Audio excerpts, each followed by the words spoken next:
Hello viewers, welcome back to my YouTube channel. আজকে আমি খুব সহজে ব্রয়লার মুরগির রান্নার রেসিপি আপনাদের সাথে শেয়ার করব। আপনারা তো অনেকেই অনেকভাবে রান্না করে থাকুন, তো এইভাবে রান্না করলে কিন্তু মাংসটা খেতে ভীষণই ভালো লাগে এবং রান্না করাও কিন্তু খুবই সহজ। তো চলুন দেখে নেওয়া যাক এই ব্রয়লার মুরগির রান্নার রেসিপিটি। এখানে আমি একটি মুরগি কেটে ধুয়ে একদম পরিষ্কার করে নিয়েছি। মুরগির পরিমাণ হবে প্রায় 800 গ্রাম। তো তারপরে চুলায় আমি একটা কড়াই বসিয়ে দিয়েছি এবং এর ভিতরে দিয়ে দিলাম গোটা মশলা, দারুচিনি, এলাচ, লবঙ্গ এবং গোলমরিচ। দিয়ে দিলাম দুটো তেজপাতা এভাবে ছিঁড়ে। এরপরে দিয়ে দিলাম পেঁয়াজ কুচি,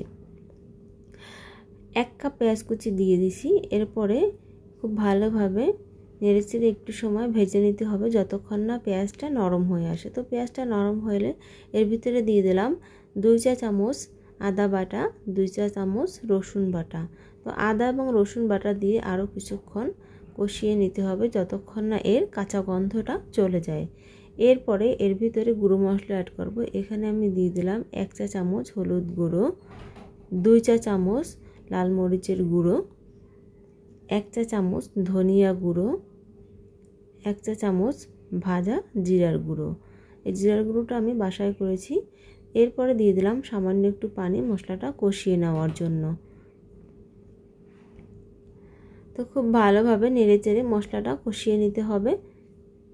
চুলার আঁচ মিডিয়ামে রেখে মশলাটা কষিয়ে নিলাম কিছুক্ষণ। এরপরে এর ভিতরে দিয়ে দিলাম টমেটো, এরপরে দিয়ে দিলাম স্বাদ মতো লবণ।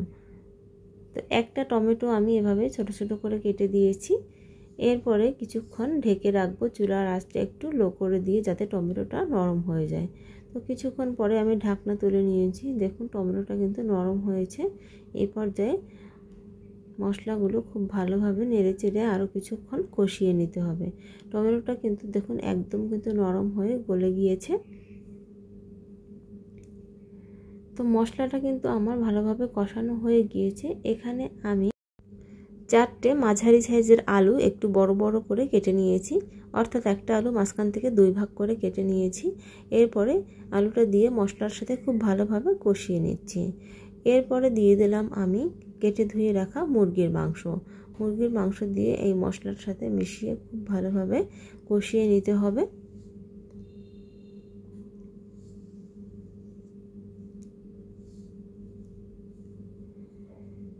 মুরগির মাংস দিয়ে কিছুক্ষণ নেড়েচেড়ে মিশিয়ে নেওয়ার পরে এরপরে ঢাকা দিয়ে দিলাম কিছুক্ষণের জন্য।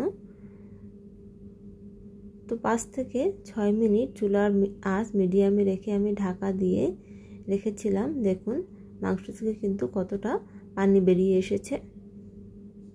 এই পানিতেই কিন্তু মাংসটা কষানো হয়ে যাবে। তো মাংসটা আমার কষানো হয়ে গিয়েছে। এ পর্যায়ে দিয়ে দিলাম গরম পানি, পরিমাণ মতো পানি দিয়ে মাংসটাকে রান্না করে নিতে হবে। তো পানি দিয়ে খুব ভালোভাবে মিশিয়ে নিলাম আবারও একবার। এরপরে এর ভিতরে দিয়ে দিলাম 4-5টি কাঁচামরিচ। কাঁচামরিচের মাথা একটু কেটে দিয়েছি যাতে এর থেকে খুব সুন্দর একটা ফ্লেভার বেরিয়ে আসে। কিছুক্ষণ রান্না করার পরে যখন ঝোলটা এই পর্যায়ে আসবে তখন এটাকে ঢাকা দিয়ে রান্না করতে হবে। চুলার আঁচ মিডিয়ামে রেখে আমি ঢাকা দিয়ে দিলাম। তো ঢাকা দিয়ে আমি 15 মিনিট রান্না করে নিয়েছি। তো দেখুন এখন কিন্তু সব কিছু সিদ্ধ হয়ে গিয়েছে, মাংস এবং আলু খুব ভালোভাবে সিদ্ধ হয়ে গিয়েছে। তো এ পর্যায়ে আমি এখানে গরম মশলা দিয়ে দিলাম 1/2 চা চামচ। তো গরম মশলা দিয়ে খুব ভালোভাবে নেড়েচেড়ে আবারও মিশিয়ে নিচ্ছি। গরম মশলা দিয়ে খুব ভালোভাবে নেড়েচেড়ে মিশিয়ে নেওয়ার পরে চুলার আঁচ একদম লো আঁচে দিয়ে ঢাকা দিয়ে রান্না করে নেব 5 মিনিট। 5 মিনিট পরে আমি ঢাকাটা তুলে নিচ্ছি। দেখুন মাংসটা কিন্তু রান্না হয়ে গিয়েছে। আমি একটা সার্ভিং বলে সার্ভ করে নিচ্ছি। তো আমার এই চিকেনের রেসিপিটি যদি আপনাদের ভালো লাগে তাহলে অবশ্যই আমার ভিডিওতে একটা লাইক দিবেন এবং আমার চ্যানেলটি যারা সাবস্ক্রাইব করেনি আমার চ্যানেলটি সাবস্ক্রাইব করে আমার পাশে থাকবেন। এতক্ষণ আমার ভিডিওটি দেখার জন্য, আমার পাশে থাকার জন্য আপনাদের সবাইকে অসংখ্য অসংখ্য ধন্যবাদ জানাচ্ছি। তো এইভাবে আপনারা বাসায় মাংসটা রান্না করে দেখবেন যে কেমন লাগে এবং আমাকে কমেন্ট করে জানাতে পারেন। Thank you.